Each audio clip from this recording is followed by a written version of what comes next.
జిందాబాద్ జిందాబాద్ CPM జిందాబాద్ జిందాబాద్ జిందాబాద్ CPM జిందాబాద్ అర్హులైన పేదలందరికీ ఇళ్ల స్థలాలు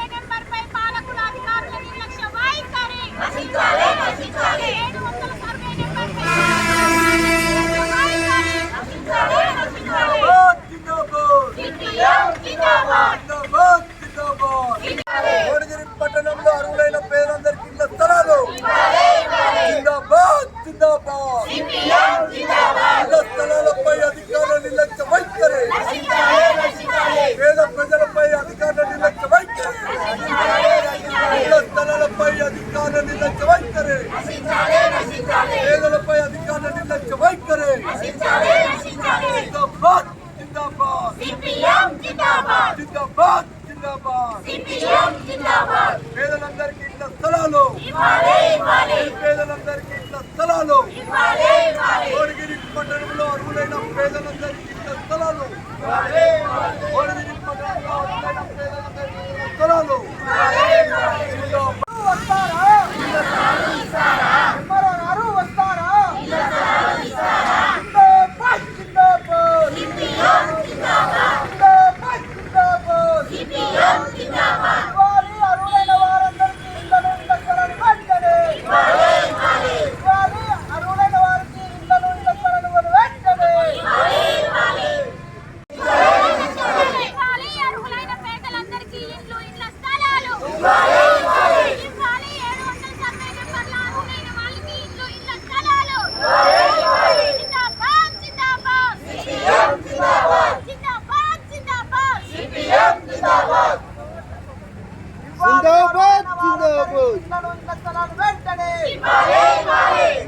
అర్హులైన వారికి ఇండ్లను ఇళ్ల స్థలాలు వెంటనే పేద ప్రజల పట్ల కాంగ్రెస్ ప్రభుత్వ నిర్లక్ష్య వైఖరి పేద ప్రజల పట్ల కాంగ్రెస్ ప్రభుత్వ నిర్లక్ష్య వైఖరి డౌన్ ఎమ్మెల్యే డౌన్ ఎమ్మెల్యే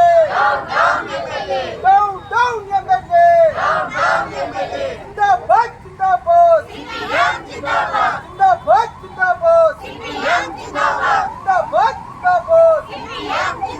ఇవ్వాలి ఇండ్లను ఇళ్ల స్థలాలు వెంటనే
జిందాబాద్ అర్హులైన పేదలందరికీ ఇళ్ల స్థలాలు.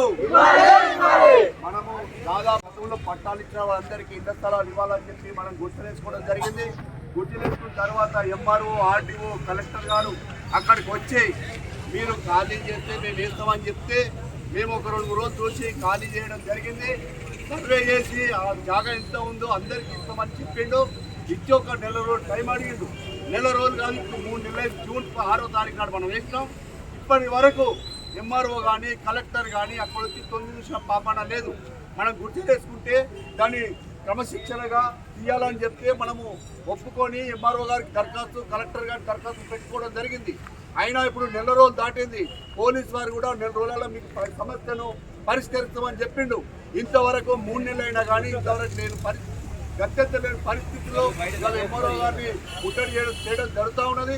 దయచేసి ఉన్న ప్రజలు మనకు ఒక 10 నిమిషాలు, ఓ పావుగంట సేపు సహకరించాలని చెప్పి కోరుతా ఉన్నా. మీ పనులు కాకుంటే పొద్దుదాకా ఆఫీస్లో కూర్చుంటారు, కానీ ప్రజలకు పేద ప్రజలకు అందరూ సహకరించాలని చెప్పి పదే కూర్చుంటా ఉన్నాం. రిజిస్ట్రేషన్ అయినా ఏదైనా సమస్య ఉంటే సాయంత్రం 6-7 గంటల దాకా ఇక్కడ నిలబడుతారు. కానీ జనం కోసం ఇక్కడ అదే పేద ప్రజలు కొట్లాడుతున్నారు, మాట్లాడుతున్నారు, వాళ్ళ కోసం ఉంటాము. లేకుంటే రిక్వెస్ట్గా ఎంఆర్ఓ గారిని తీసుకురావడానికి వస్తే మేము ఆ ఎంఆర్ఓ గారి టైం తీసుకుంటే దాని ప్రకారంగా మేము కూడా విరమించుకోవడం ప్రయత్నం చేస్తాం. మీరు అందరూ సహకరించాలని చెప్పి కోరుతా ఉన్నా. దీని ప్రకారంగా ఇప్పుడు మన రాష్ట్ర కమిటీ సభ్యురాలు బట్టిపల్లి అందరూ మాట్లాడవచ్చు. 700 సర్వే నెంబర్లో గుర్తులు వేయడం అనేది జరిగింది. అక్కడ 6 రోజుల పోరాటం చేసినాం.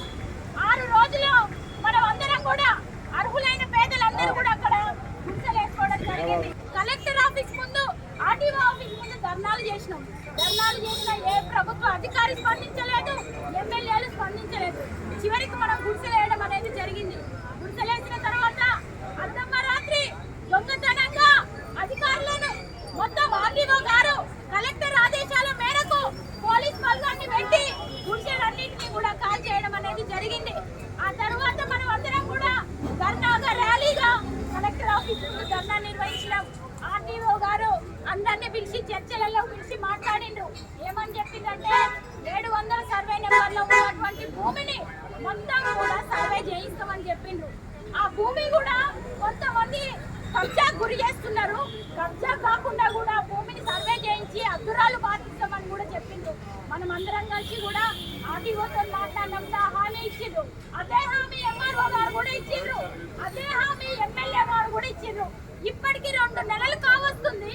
2 నెలలైనా అధికారులు, ఎమ్మెల్యే ఏ మాత్రం కూడా స్పందన లేనటువంటి పరిస్థితి. అంటే పేద ప్రజల పైన ఇదేనా వాళ్ళ చిత్తశుద్ధి? పొద్దున్నేస్తే ఎన్నో చెప్తున్నారు, ఎన్నో పథకాలు అంటున్నారు, ఇల్లు లేని వాళ్ళకి ఇంటి స్థలం అంటున్నారు, ఇందిరమ్మ ఇళ్ళ నిర్మాణం అంటున్నారు. మరి కోనగిరి పట్టణంలో 20 సంవత్సరాల నుంచి కూడా ఏ ఒక్క పేదలకు కూడా ఒక్క ఇంటి స్థలం ఇచ్చినటువంటి దాఖలు లేదు. ఇవాళ పేద ప్రజలకు ఇందిరమ్మ సింధనగూడెంలో ఉన్నటువంటి ఇందిరమ్మ కాలనీ కానివ్వండి, హుస్నాబాద్ మెత్తల్లో ఉన్నటువంటి ఇందిరమ్మ కాలనీ కానివ్వండి, అక్కడ ఇల్లు వచ్చినాయంటే అది సిపిఎం పోరాట ఫలితంగానే. మరి అప్పటి నుంచి ఇప్పటిదాకా ఏ ఒక్క పేదలకు కూడా కట్టెడి దాఖలు లేదు. కాబట్టి మనం అందరం కూడా ఇవాళ గారిని, కలెక్టర్ గారిని ఒకటి అడుగుతున్నాం. మాకు ఆ 700 సర్వే నెంబర్లో ఉన్నటువంటి భూమి 20 ఎకరాల భూమి ఉంది. ఆ 20 ఎకరాల భూమిలో అర్హులైన పేదలందరికీ కూడా ఇళ్ల స్థలాన్ని చూపించి ఇందిరమ్మ పథకం ద్వారా ఇంటి నిర్మాణం చేపట్టాలని కూడా మనం కోరుతున్నాం. వాళ్ళు మాటలకే పరిమితం అవుతున్నారు. ఇవాళ పేద ప్రజలు, ఇల్లు లేనటువంటి వాళ్ళు ఎన్నో రకాల ఇబ్బందులు పడుతున్నారు. వాళ్ళ కుటుంబ సభ్యులు చనిపోతే కనీసం శవాన్ని ఇంట్లో వేసుకునేటువంటి పరిస్థితి, దహన సంస్కారాలు చేసుకునేటువంటి పరిస్థితి. మరి ప్రజలందరూ కూడా ఇల్లు లేక రోడ్డు మీద పడుతున్నా, మరి అధికారులకు సోయలేదా, ఎమ్మెల్యే గారికి సోయలేదా అని మేము అడుగుతున్నాం. వారు అన్నారు నా సొంత నిధులతోని ఆ 20 ఎకరాల భూమిని కబ్జా కాకుండా మరి 1 నెల రోజులు అవుతే వారు అన్నారు నేను వారం రోజులలోనే సర్వే నెంబర్ ఇప్పటిదాకా కూడా సర్వే చేయించలేదు. ప్రభుత్వానికి, కలెక్టర్లకి, కలెక్టర్ గారికి, ఆర్టీఓ గారికి, ఎంఆర్ఓ గారికి ఒకటే చెప్తున్నాం. ఇవాళ ఏదైతే 700 సర్వే నెంబర్లో ఇప్పుడు లబ్ధిదారులకు ఇళ్ల పట్టా కాగితాలు ఇక్కడి నుంచి వెళ్ళే పరిస్థితి లేదు. కాబట్టి ప్రజలారా మీరందరూ కూడా ఐక్యతతోని మనకి ఇండ్లు వచ్చే వరకు కూడా మనం అందరం ఐక్య పోరాటాలు చేసి మనం ఇల్లు సాధించుకోవాలని కూడా తెలియజేస్తూ ముగించుకుంటున్నాను.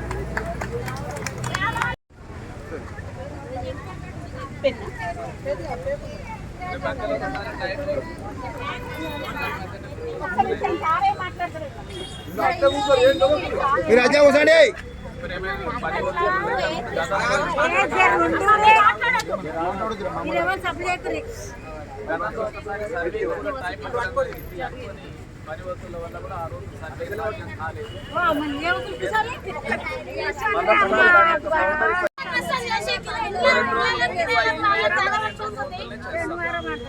మొన్న స్పాట్ లో ఇల్లు కలిగిన బాధ చనిపోయింది. స్పాట్ లో ఖాళీ చేయండి. ఒక 2 రోజులు ఇల్లు దొరకాలంటే ఎక్కడ దొరుకుతుంది సార్? ఇద్దరు పిల్లలు వేసుకొని వెళ్ళాలంటే గవర్నమెంట్ జాబ్ సారు ఇంతమంది ముంగట బయటకు వచ్చి మనకు చెప్పిండు. ఒకసారి పడాడుతాం శుక్రవారం లేదా శనివారం అంటుండు, లేకుంటే మాత్రం మళ్ళీ శనివారం నాడు మేము వస్తాం సార్. అదేమన్నా వచ్చుడు అన్నది ఇక కష్టమే. గుడిసెలు వేసుకోవడం ఎట్లా వీలైతే గట్ల గుడిసెలు వేసుకొని గట్లనే ఉంటాం. మళ్ళీ వచ్చుడు ఆఫీస్ ఇది కష్టం. హామీ ఇచ్చిన ఒక్క వారం రోజులలో నేను సర్వే చేస్తాను. ఇదే సమక్షంలో సార్ ఒకటే మనం చెప్తున్నాం.